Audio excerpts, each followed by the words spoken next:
Welcome to MASH on This, Mashable's daily culture and entertainment show that gives you tomorrow's biggest news stories today.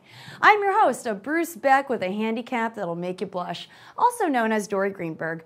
On MASH on This, we give you a quick rundown of what we think is the best the internet has to offer. So be sure to tell us what you think in the comments, and we'll get to them at the end of the show. Don't be shy. Now, let's get into it. Last night, President Trump invited Sarah Palin over for what I assume to be a loud and overcooked meat-laden dinner at the White House. Not only did she take him up on his gracious offer, she invited some friends to come along as well. Here's the gang posing for a pic in the Oval Office. Ooh, yeah, that's Sarah Palin in the white and Ted Nugent and Kid Rock in the hats. And then the gang took a pic with their favorite former Secretary of State and Democratic presidential candidate, Hillary Hill Dog Clinton, proving that these outspoken supporters of the president are a real class act. Way to go, guys. First, we want to extend, or second, a sincere congratulations to the women who work at Fox News, because now there is one less creepy old man there to sexually harass you. After our show yesterday, when I said I was skeptical of Bill O'Reilly getting fired, news broke that he was indeed officially canned from the network. When fans of the O'Reilly Factor tuned in during its regularly scheduled time yesterday, they were met with a whole new show called The Factor, held by Dana Perino, who is a woman. Naturally, the late-night comedy shows were giddy with this news, and each took their turn eviscerating O'Reilly. Samantha Bee took to Twitter to post a revised version of O'Reilly's formal statement about his departure. And we agree, it must be tremendously disheartening to finally get in trouble for being a sexual predator. Then, Trevor Noah and The Daily Show decided to revisit some of Bill's most racist moments, and trust me, they are really racist. Bill O'Reilly talked about a lot of issues over 20 years. But it's important tonight to remember that he had a special place in his heart for black people. Prison. Don't get pregnant at 14. Don't allow your neighborhoods to deteriorate into free fire zones. That's what the African-American community should have on their T-shirts. With African-American youth. But how are you going to get jobs for them? Many of them are ill-educated and have tattoos on their foreheads. There's an outreach, I don't even know what that means, by the Obama administration to African-Americans. Right? Yeah. I don't know. What does that entail? Are they going to be on Soul Train? You always refuse to acknowledge that there is institutional racism in this country. Okay, because you can't prove there's a legacy of racism in this country. Slaves did participate in the construction of the White House. Slaves that worked there were well fed and had decent lodgings provided by the government. Let's say you're a cocaine dealer, and you kind of look like one a little bit. Oof, magoof. But out of all the hosts out there, everybody wanted to see what Stephen Colbert had in store, seeing as though he lampooned O'Reilly for years on the Colbert Report. And of course, Stephen did not disappoint. So tonight, we at The Late Show are proud to issue a statement from Bill O'Reilly's biggest fan, conservative pundit, Stephen Colbert. Hello, nation. And shame on you.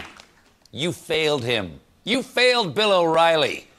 You didn't deserve this great man. All he ever did was have your back. And if you're a woman, you know, have a go at the front, too. And what? Suddenly sexual harassment's a crime? But that's the country we live in now. Obama's Trump's America. I guess I always knew this day would come. When I first saw Bill on TV, I knew in my heart that no one could possibly sustain such a broad character for that long. So, Bill, I invite you to come live in the mountain cabin with me and Jon Stewart. It's fun, you'll like it. We've got an animal sanctuary, John and I milk the goats, and soon, I hope, we'll be milking you. Stay strong, Papa Bear. Oh, God, is this really happening? So that's it. It's over. End of an era.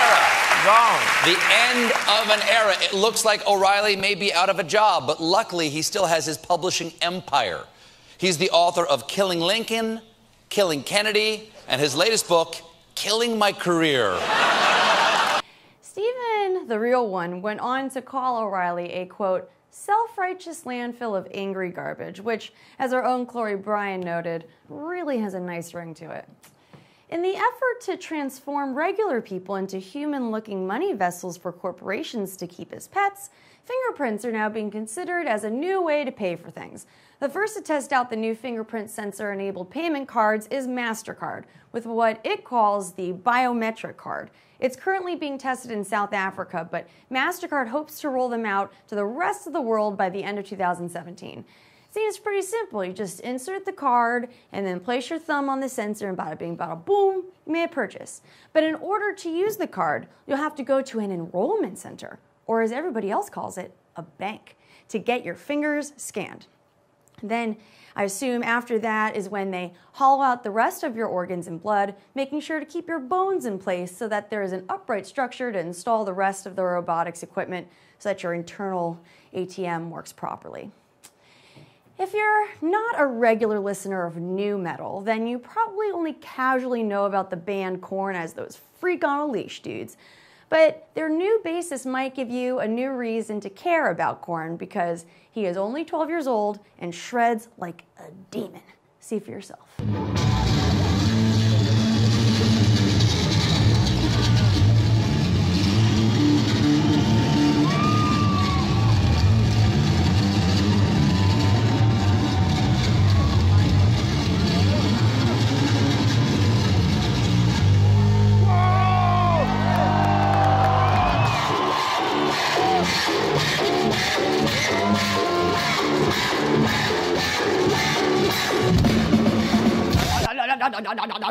That's my metal impression. This young bass prodigy is Ty Trujillo, and he is the son of Metallica's bassist Robert Trujillo. Ty officially made his touring debut in Bogota, and since then he has been filling in for Korn's bassist Fieldy, who wasn't able to be on the Latin American tour. So between Ty's amazingly metal long hair and undeniable skills, it's hard not to be impressed by this kid, so keep slapping that bass, Ty. Our last story today is about Time's list of the 100 most influential people, categorized by titles like Titans, Pioneers, and Icons. And in that Icons list is somebody who I admire so much that he inspired me to wear this little ensemble today. And his name is RuPaul Charles. While the rest of mainstream America is busy trying to steal concepts like lip-syncing and reviving Match Game, Mama Ru is busy setting those trends in the first place. RuPaul has a saying that I believe in. We are all born naked and the rest is drag. So don't be afraid to get a little weird, and trust me when I say, it's good for you. Thank you, Ru.